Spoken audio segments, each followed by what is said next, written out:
Who is this? What's your operating number? Conversation anyway. Whoa, we're gonna have company!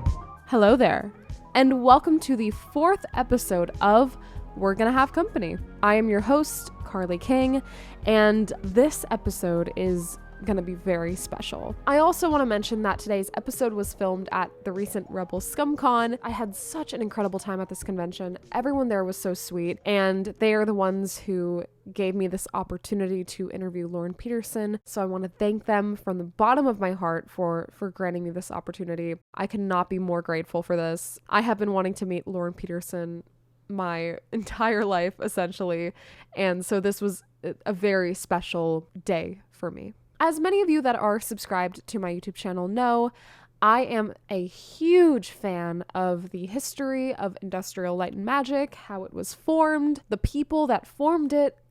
I love that world. Light and Magic is one of my favorite shows. It's on Disney Plus. If you haven't seen it, please go check it out. It is such a wonderful show, and you learn a lot about Star Wars and other projects that Industrial Light and Magic has worked on. You learn a lot of things that you never knew before. A lot of fun stories about when they were working back at the original Van Nuys location of ILM, back when people like John Dykstra, Dennis Murin, Joe Johnston, Phil Tippett, and Lorne Peterson worked there. This is essentially where they made Star Wars. That Van Nuys location is essentially where they built the original X-Wings, the TIE Fighters, the Death Star, etc.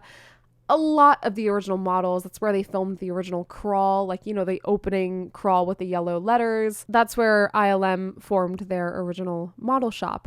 They eventually relocated to San Rafael in 1978, I think, and they were up at Kerner. I think that was in 1978, and they continued a lot of their work that they started at Van Nuys and then eventually moved to the Presidio in San Francisco. The history of ILM is very moving to me. I find it so fulfilling when I listen to these stories just because, I don't know why. I feel so, I feel so excited when I listen to these stories. I think it's just because of, the people that are involved with this. They're amazing, amazing people.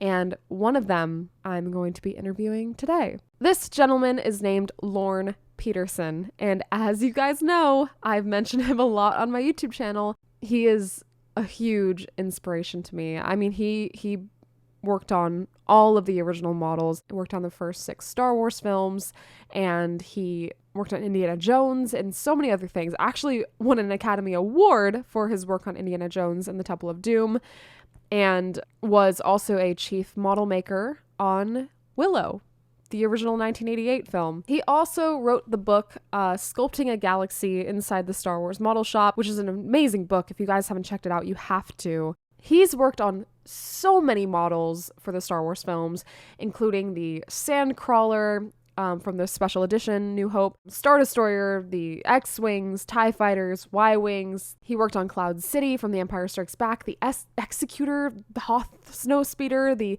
Millennium Falcon, of course, the Slave One, the Star Destroyer, and later in Return of the Jedi, the Executor, and also the Star Destroyer in Return of the Jedi. He then went on to actually work on the prequels, the Star Wars prequels. He worked on the Jedi Temple in The Phantom Menace and the Mos Espa Grand Arena for the pod race, and the Jedi Temple in Attack of the Clones, and then the Jedi Temple also in Revenge of the Sith, and Mustafar even, and we're going to be talking about all of that today. So without further ado, I am so honored to welcome someone whose fingerprints, sometimes literally, are on some of the most iconic models in cinema history. He helped craft the galaxy we all love and adore with incredible attention to detail and imagination. So everyone, please enjoy this interview with Mr. Lorne Peterson. I was hired for, I think, a month. And what that is they hire you to probably say, oh, he made it or didn't make it. And if you just didn't make it, 1 month later, they'd say, okay, see you later. But here's one thing that happened. I'm getting a little bit off the subject, but it's an interesting story. Is when I arrived there, I did the awful job. They asked me to work on the Death Star, which meant you worked all day on your knees, which was not everybody else wanted to do that. But I started to notice that the way that they were making the models was they took 5-minute epoxy, mixed it up, and they put parts on and they put masking tape over it. Then they would go on to one or two other parts, but the epoxy would get too hard by that time. And I personally we had our own shop and we did industrial models and everything like that. And cyanoacrylate glue or super glue, that kind of thing, had come out. And you could buy it you could buy it for the industry, but you couldn't buy it retail. And so I came in with a bottle of it the next day, and I asked the model makers, "Could you everybody stop?" There was only 6 of us or 5 model makers. I said, "Here's a pencil," and I cantilevered it out from a table, and I put 1 dot, and I removed my hand, and 2/3 of the pencil was remaining out over, and they gasped, of course, "How in the world did you do that?" And they'd never seen anything like that. So, in a way, that's from that point on, no one was asking that I was only supposed to be there for a month. Mhm. That nobody ever brought it up 10 years later or 20 years later or 30 years later. But that changed everything with model making. You can just imagine having to make all those models with 5-minute epoxy as opposed to super glue. It just, maybe 5 years later, we would have been ready to film or something Mhm. like that. Wow, that's incredible.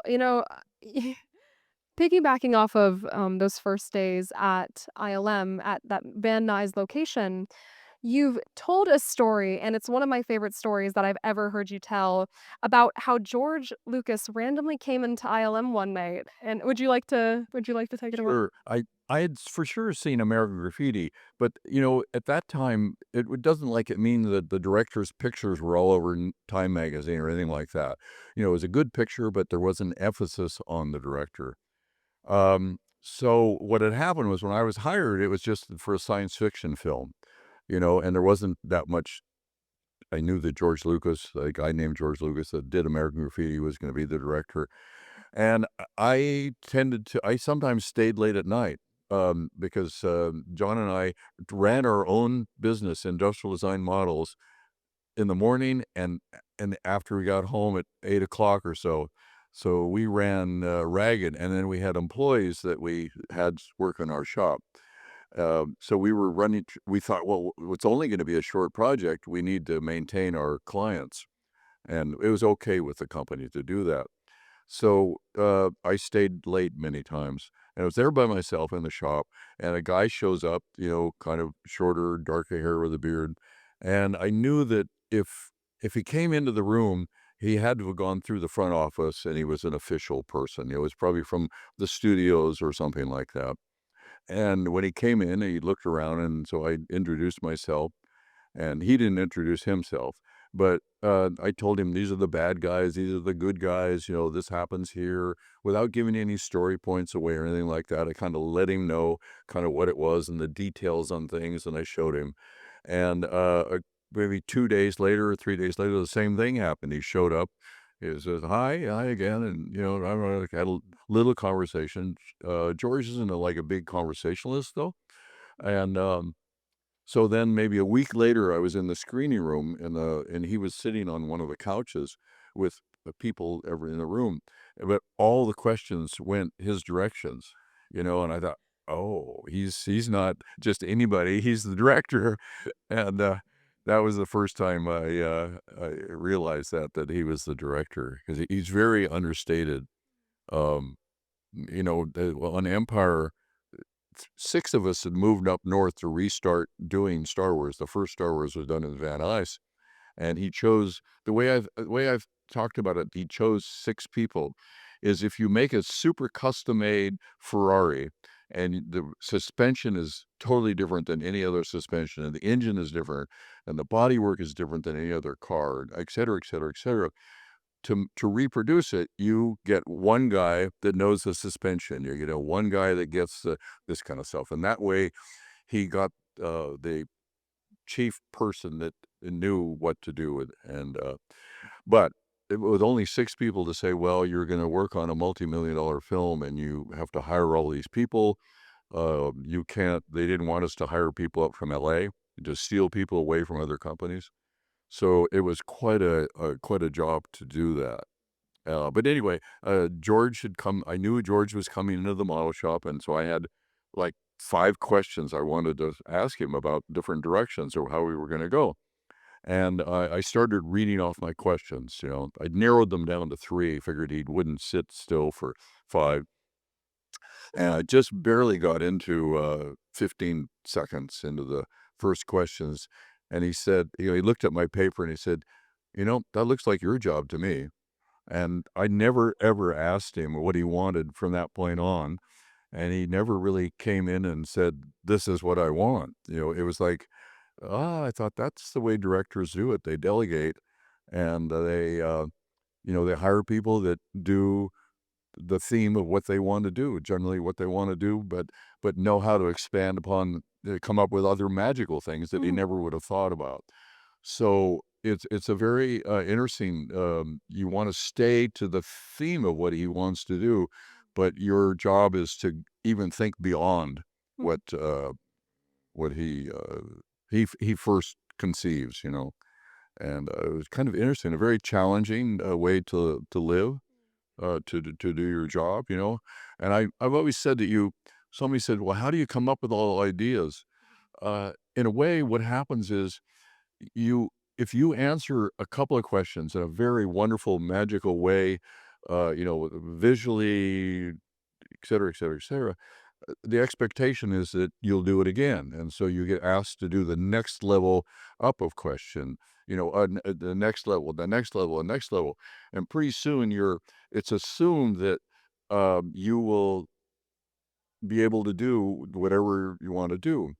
An example of that is Spielberg. Early on, we would have these round tables with the directors, and there's about 6 people from different parts in the ILM, and the director and his assistant and everything, and we're all got the storyboards in front of us. And what he wants to do is he wants to go page by page and talk about whose job this will be and what does he think this person will do and that kind of thing. And when they got to the imploding house for Poltergeist, he turns the page and it's the imploding house. And I'd seen the storyboard before, not too much earlier. And he said, Lorne, what do you think we're going to do here? Imploding house. And I said, well, we'll do it the same way a magician produces a bouquet of flowers out of a magic wand. The flowers are paper mache, and he hits the wand and out pops the thing, but it actually also can go back into the wand, so it unfolds. And he goes, oh, yeah, next. And he opens the next page and goes on. So it was just like that little moment of going like, okay, he knows we're going to do something. He's going to come up with something. It's not going to be the magic wand and all this stuff, but it actually was quite a bit like the magic wand. Everything pulled down into a very large funnel with little tiny steel, real, like 3,000 steel wire. A human hair is about 3,000. It was maybe a little bit more than that. And then the little tiny wires like that led to other 30 seconds and then 16th and on and on and on to quarter-inch cables. And then we pulled a forklift. You got hooked up to a pulley with and I did the forks raised and sucked the house like done like a kite down into the cavity. But it's kind of like that kind of engineering became part of the job. How to me and other people that were in the model shop had a very good understanding of the physics of things. And not everybody did, but we all knew like, well, what looks real, what doesn't look real. And I one time used the example of you have your audience, and they're like a cat with a real mouse or a mechanical mouse. Well, a mechanical mouse, a cat would understand it really quickly. They sometimes would play the game, but if they're not the same, the muscles wouldn't go into the same position as a real mouse. And an audience is like that even though they didn't study physics, they've known the real world. They know that things fall down. They know that, newspapers don't fall like a lead brick and all that stuff. So you're trying to, you realize that. So the physics of things has to be correct. It has to be reasonable and real.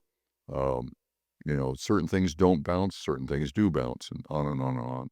So that became more and more and more part of the job, was to have that kind of understanding. But the request became higher and higher, and the expectations became higher and higher and higher. Because you've talked about how your position with George and as a director and a model maker, that was an interesting relationship. But you get into, working with Ralph McQuarrie and people like Colin Cantwell on the Blockade Runner. And what was that creative back and forth like with the concept art and the model shop? You know, a guy named Colin Cantwell did the very original little models. So George, he made them so that George could be in front of producers, studio executives, and he could hold up a model and say, "Okay, Luke is a spaceship kind of like this." It wasn't really like what ultimately became, and a Star Destroyer will kind of be like this, and um, but we actually never actually dealt with Colin Cowell. I've never seen him face to face. We just heard Oh, about him. sure. We had his models and all that stuff. And Ralph McQuarrie was the concept artist, a concept artist. And his little paintings, he did amazing little paintings about this big and about 2.5 inches wide, that that had the kind of the sand crawler. It had C3PO, just a couple of strokes of gold, and uh, as simple paintings as you can do of that size. And from that, we leaped. He did those by talking to George, and George said, "Well, I don't know. There's a character, a kind of a gold robot," and George and Ralph is like, "Dit, dit, dit, gold robot," with 3 strokes, and so those are the kind of things that we started off from. Our art director Joe Johnson would then take some sketches and drawings and work from there. But it was a very free and loose thing. The expectation was that the people that worked in the model shop knew very well how to take two-dimensional artwork and change it into three-dimensional models. And again, the expectation became higher and higher and higher. An example of that is with the fencing droid. I was asked one day, uh, we need a fencing droid. It's this thing that Luke competes with. And I said, "Well, what do you want?" And he said, "Well, go up and talk to the art department and Joe Johnson and see what he says." And I said, "They need a fencing droid, and blah blah blah." And he said, "Well, give me 10 minutes." And so I went downstairs and had a cup of coffee, and came up, and he had some tissue paper. He did some little sketches on, and then we went downstairs, and it's what I used to call a one-day wonder. There were a couple of models that, took 1 day or 2 days, Mhm. and the fencing droid, was a 2-day model or something like that. Um, the escape pod was maybe 4 days, that kind of thing. Um, but when you're doing things for a movie, you know that you can only have a year and a half to do it, and you only have a limited amount of money to spend. You can't make a jewel, a giant ruby for a shot that's only going to be 2 seconds long, something like that. So you have to get a feel for what it's worth. Um, anyway, I love your stories. I really do. I love just hearing you talk about it all so real because you were the one who built this world for us. It's beautiful. And when you talk about the original ILM family, which what it was, at the Van Nuys location, I've heard stories about a slip and slide or a oh yeah, tub. Can you tell me a little bit about those times? yeah, sure. Just like here, L.A. and the Valley can get into the high 90s, a little bit, the 110, well, 105. Um, and the building we had was like a warehouse about the size, not quite the size of this room. And it had no air conditioning. It just had it really didn't even have vents in the back. So it could be 99 outside and it could be 110 inside. So then there was a airplane salvage place right across the street, and people would go over there just to hunt for weird things or come back with things. And somebody came back with the slide, the big orange or yellow slide that comes out the side of an airplane.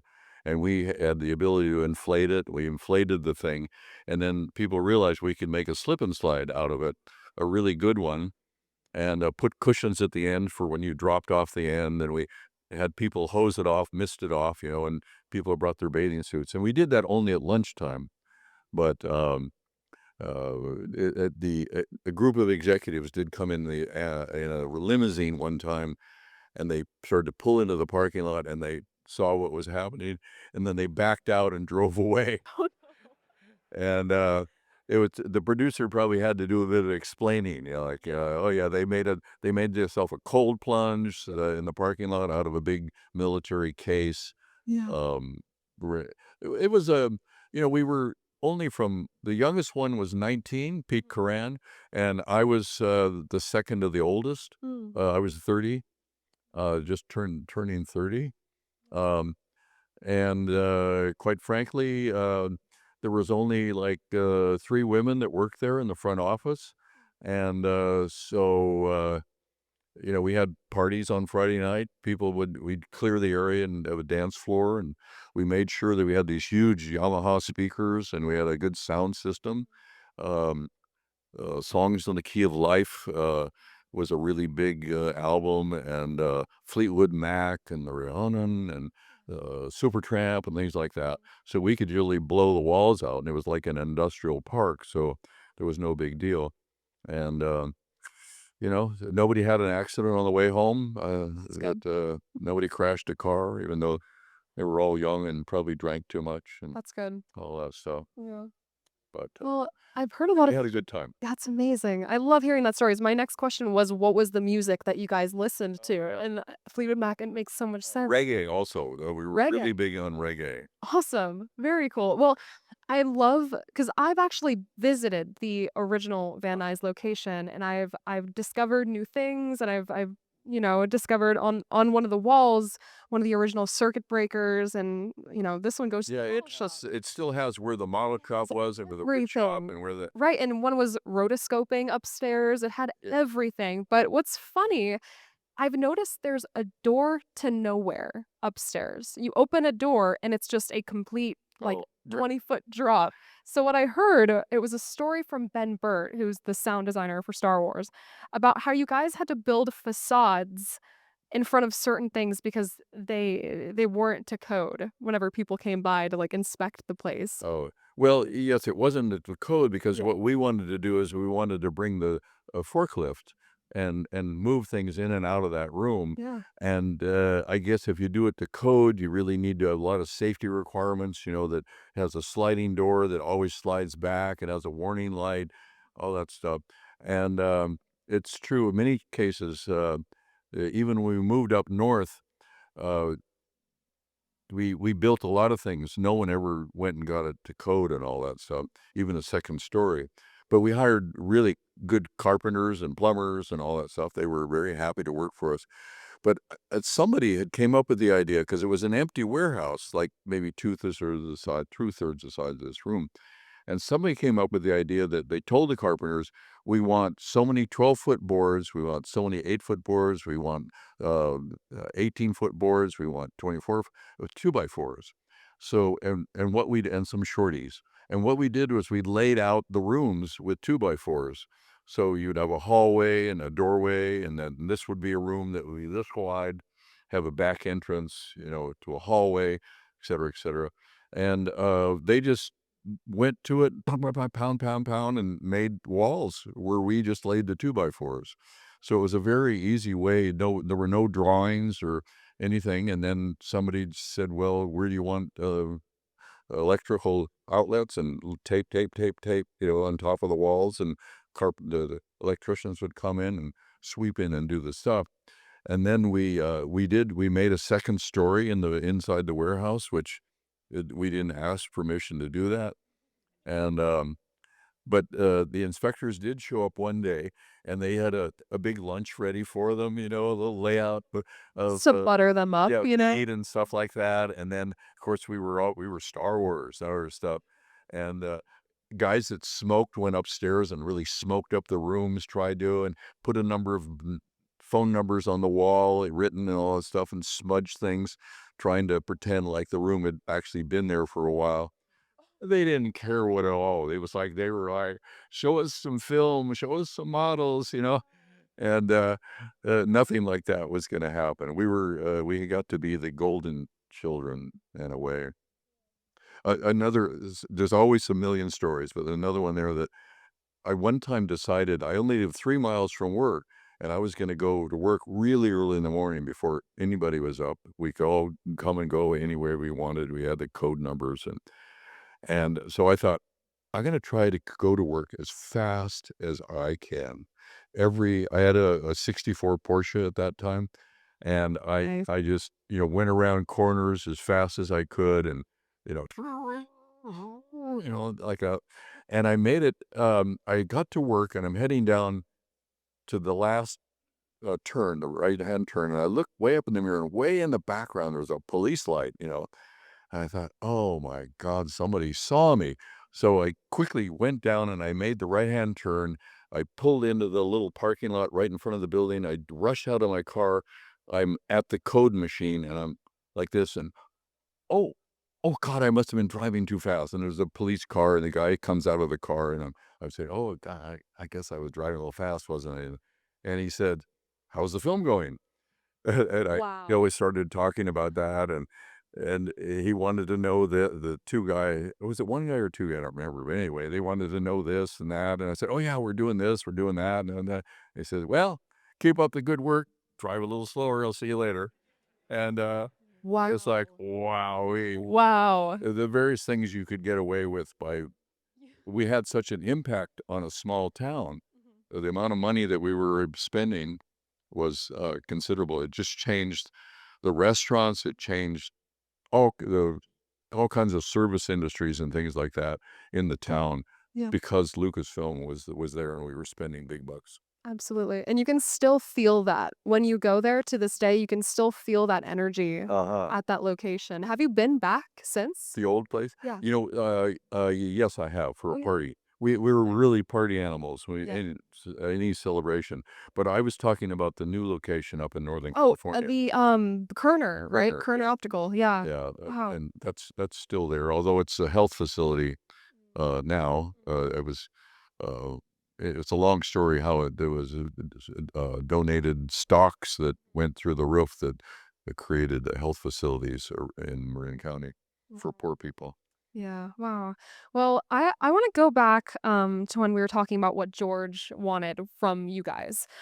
He famously wanted a used universe, essentially. Not something shiny like Flash Gordon, but what did that mean for you and your team when you were building models? Like, how did you make that come to fruition via model making and painting? Yeah, it's that thing about a used universe. It's like, how did it actually get down to us? It must have been like a billiard ball flying back in the machine, and then we got, somebody said used universe, or a boilerplate technology. We weren't doing. It's like, no way in the world would there would be a piece of steel bent to shape that's 100 feet long. It would be made out of different riveted areas together, much like the Titanic would have been made or something like that. So you had to see the mechanics of how the thing was put together. And then, of course, it was very good to put oil streaks and everything. All that stuff adds scale to it. Definitely. It's almost like, was it the necessity to make scale? Or no, of course, he didn't want Flash Gordon. Right. He didn't want Right. that kind of a world. The good guys had junkers, hot rods put together. He was big into car racing when he was before college. Um, he knew, he one time bought a used Ferrari, a Dino, and it arrived on a thing, but it needed some work and so all the model shop went out there to see the Ferrari, on a truck and all that stuff. No way. Which leads to another story. There's an interesting thing that uh, the Death Star was originally done as a painting, a two-dimensional painting. And George said, well, I want a little movement to, make it feel like it's 3 dimensions and all that stuff. And so they tried a little tiny movement, but if you do too much movement on a flat artwork, it gives it away. So they did a little bit of movement, and he said, yeah, it's in a screening room like this in the dark. And he's like, I don't know, it's still not, it still doesn't look quite right. Well, let's try one more day. And they, no, it still doesn't look right. And he says, Lorne, I'm back there somewhere. Lorne, how much?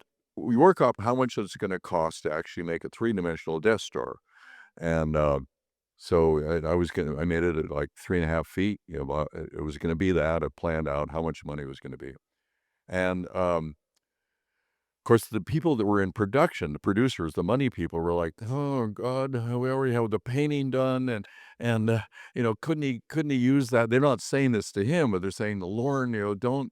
How much money is this going to cost? And all this, I'm working on it. I'm working on it. So the next day that he was there, probably 2 days away or something like that, and in the dark, he says, "Is Lorne, how much money is that going to cost?" And I said, "It's going to cost a little bit less than the Ferrari you bought the other day." Right. And and he says, "That's all? It's a done deal." Wow. And because he paid $40,000 for it. Oh, And, money was different at that it, time, it was. and the car needed work. Yeah. But, so George left the room at the end of the screening room, and so I left pretty quickly too, and I could hear these footsteps behind me in the hallway and then up the stairs, the thump, thump, thump, thump, thump, other people trying to catch up with clipboards. Right. And I knew what they wanted. They we met at my desk, and they were like, "Well, how much money are we talking about?" And because they already, there was a budget we were all trying to stick to, and I told them how much money it was, and they were like, "Oh, okay." But George had already said it's a done deal. We're going to make the big Death Star. What George says goes. What's that? What George says goes. You Yeah, have what to listen to George him. says goes, especially when I printed it that way. If I'd said the amount of money in the screening room, there might have been a discussion about it. Other people would have chimed in, but they had no idea how much money he spent for the thing. So Yeah. we kept them in the dark. Hmm. So you mentioned putting so much work into, the Death Star and the shots of the trench and how much work goes into like building these incredible models like X-Wings. And then you blow them up. How does that feel? What's the difference between building The a blowing up proto? thing Yeah. is actually fun. It's like everybody, a lot of the people at work, especially in the model shop, when they were boys, blew models up with Right. firecrackers. Right. So as an extension of that. But in reality, we had to make duplicates that were made out of materials that would break up easily. Because if you just take a sheet of styrene, even vacuum form styrene, and you put explosives on the inside of it, it just blows away as a big sheet of plastic. Plastic doesn't, it bends and flexes and all that stuff. So we had to experiment to come up with the more brittle materials to mold, to polyester breaks up. But that was a really big problem as to, well, how are we going to take, you know, man-made materials and make it break up easily, the models like that. So we spent a lot of time cutting the backside, making weak places and all that stuff, and added, well, one of the things, a clever thing, I wasn't the one who thought of it, but for the explosions, um, you're constantly trying to a problem with scale. Fire, water, things like that don't scale down at all, and then here we were going to explode them. So of course they shot them high speed camera, so that would slow down the explosion. But one of the things we added to it, we took sawdust, little chips of sawdust, and we soaked them in gasoline in a bag, and then we added that to the models. So when it exploded, they all lit up, and um, they had very little mass because they're sawdust compared to like a BB or a lead shot or something like that, would just shoot across the room. But a piece of sawdust that's flaming, and because it's moving so fast that just the flames just fly out the back end, it the inertia breaks down, and they go gee like that and slow down, and they make it really look like it's far away. So that really helped explosions to slow the look down even more. So if you see something, a battleship exploding in the distance of the horizon, it's like it rises like an eighth of an inch, and then the smoke comes up a quarter of an inch by your health. It, or fireworks from far away. They don't. they look different, and it says that's really far away.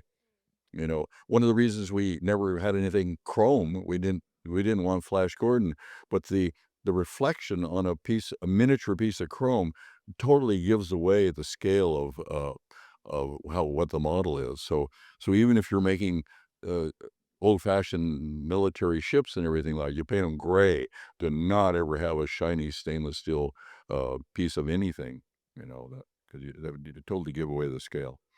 Anyway.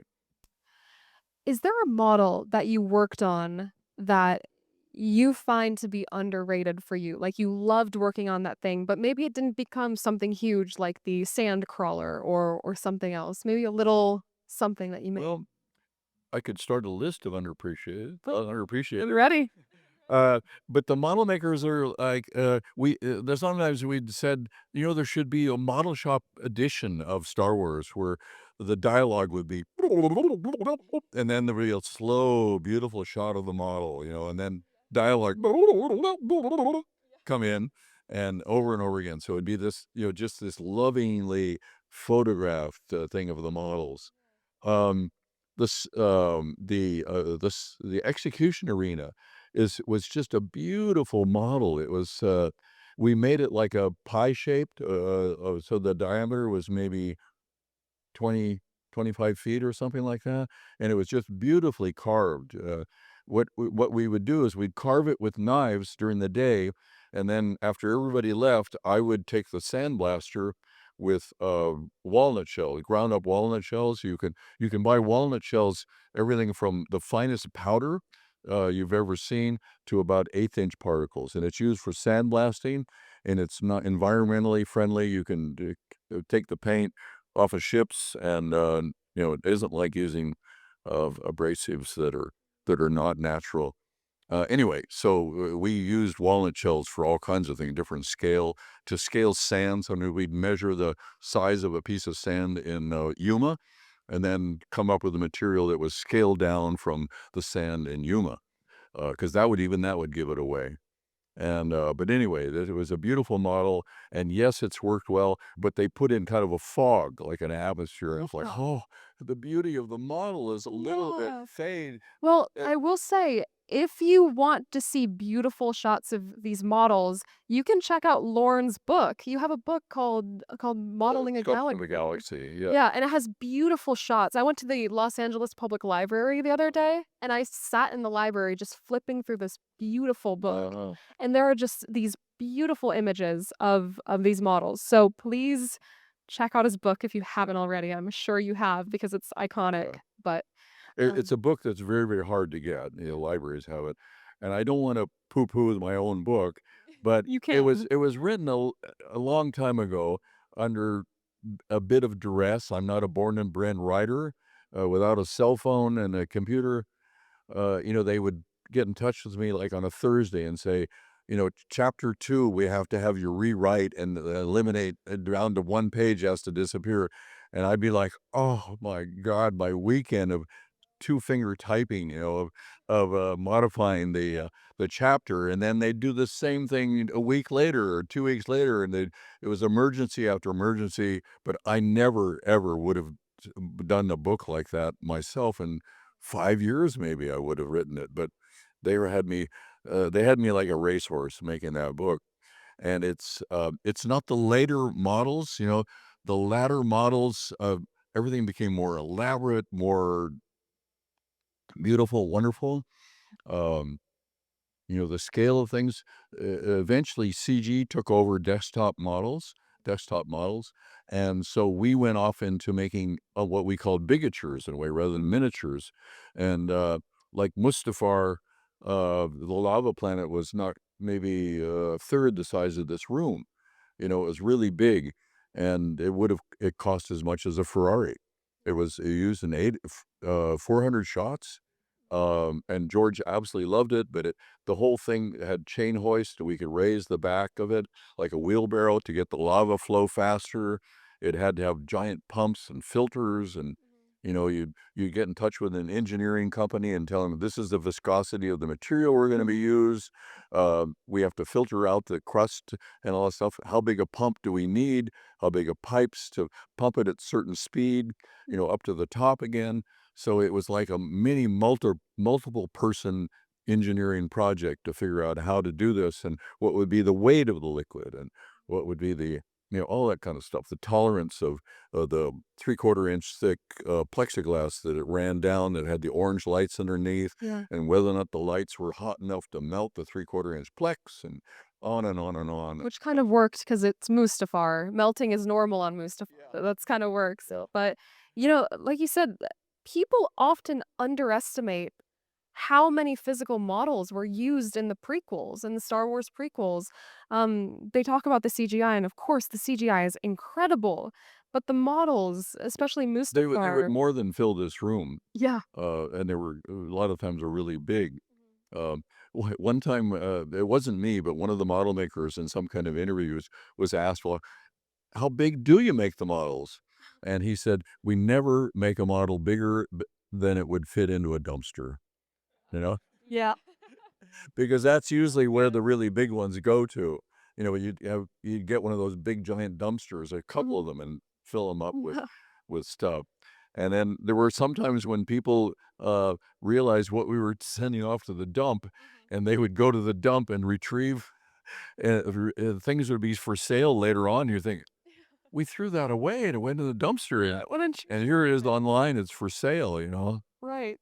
Oh my gosh. Um, I also there was a little thing that briefly we were talking, and it occurred to me that in a way, when we first started doing Star Wars, we did it with X-Actos. We used a lot of X-Actos, super glue, that kind of thing. And by the time we were doing things like Mustafar, we were using machetes. I was thinking the difference in tools, Mm. and I had there was a knife sharpening company near right where we were, and I would buy like 10 machetes, and take them off to the knife sharpener and say, I want them sharpened just like you would a kitchen knife. And I wanted the angle cut on the left side on half of them, and on the right side so that I can make thin slices. Because if you have it sharpened both ways, you can't hit it like that and get a small amount and control a lot of control. And it's the way that the reason I thought of it was that Japanese woodworkers and sculptors have tools that are right-handed and left-handed cut. Not that you would use it left hand to right hand, but trying to make a cut on the right-hand side with a left-hand side tool doesn't work. So anyway, machetes, that's a great idea. I made sure I just gave people lectures about using the safety lanyard that I made and all the stuff so that it would be awful for someone to miss and hurt themselves with a machete carpened up like a kitchen knife. So I stopped everybody every once in a while and said, use your lanyard that you had to put your hand in, and it locked your hand on the arm and that kind of thing. But the whole thing was done that way. We found tens of thousands of dollars of big foam blocks, 2 foot by 4 foot by 8 foot, of surfboard foam. And as we had people, we said that here's the general masses and had them all glued together for us by the stage guys. But to sit there and have all this tens of thousands of dollars of foam on this big platform, and then you're standing there with your machete and said, "Here we go." It's